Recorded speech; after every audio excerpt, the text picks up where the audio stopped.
நெஞ்சுரம் போற்றி வளர் துஞ்சும் தீரம் தீட்டி விழி அஞ்சுதல் அறிவிலா செயல் கெஞ்சுதல் என்றும் இள இந்திய சுதந்திர போராட்ட வீரர் கப்பலோட்டிய தமிழர் வ.உ.சி. என்ற வள்ளியப்பன் உலகநாதன் சிதம்பரம் பிள்ளை அவர்களின் தியாக வரலாறு. செப்டம்பர் 5, 1872 ஆண்டு தூத்துக்குடி மாவட்டம் ஒட்டப்பிடாரத்தில் உலகநாத பிள்ளை மற்றும் பரமாயி அம்மாள் தம்பதியருக்கு மகனாக பிறந்த வ.உ.சி. அவர்கள் சட்டப்படிப்பை முடித்து 1895 ஆண்டு வழக்கறிஞராக தனது வாழ்க்கையை தொடங்கினார்.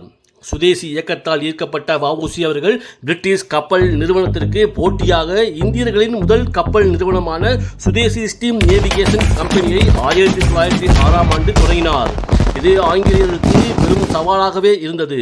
1908 ஆண்டு தூத்துக்குடி கோரல் மில் தொழிலாளர்களுக்கு ஆதரவாக போராடி அவர்களின் உரிமைக்காக போராடினார். இதுவே இந்தியாவில் நடைபெற்ற முதல் பெரிய தொழிலாளர் போராட்டமாகும்.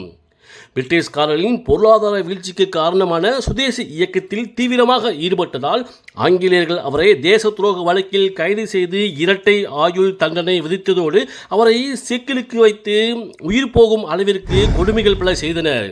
இதனால் அவர் செக்கிழுத்த செம்மல் என்று அழைக்கப்பட்டார்.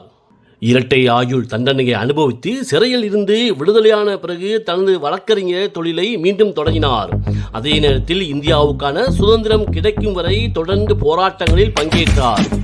வ.உ. சிதம்பரம் பிள்ளை அவர்கள் நவம்பர் 18, 1936 அன்று காலமானார். வ.உ. சிதம்பரம் பிள்ளை வெறும் அரசியல் தலைவராக மட்டுமில்லாமல் பொருளாதார சிற்பியாகவும் சமூக போராளியாகவும் சிறந்த தமிழ் பற்றாளராகவும் வாழ்ந்து தன் தாய்நாட்டின் விடுதலைக்காக காலம் உள்ளவரை போராடி தன் இன்னுயிர் துறந்தார். விடுதலைக்காக போராடிய வ.உ. சிதம்பரம் பிள்ளை அவர்களை என்றென்றும் போற்றி வணங்குவது தமிழராகிய நம் கடமையாகும். நன்றி.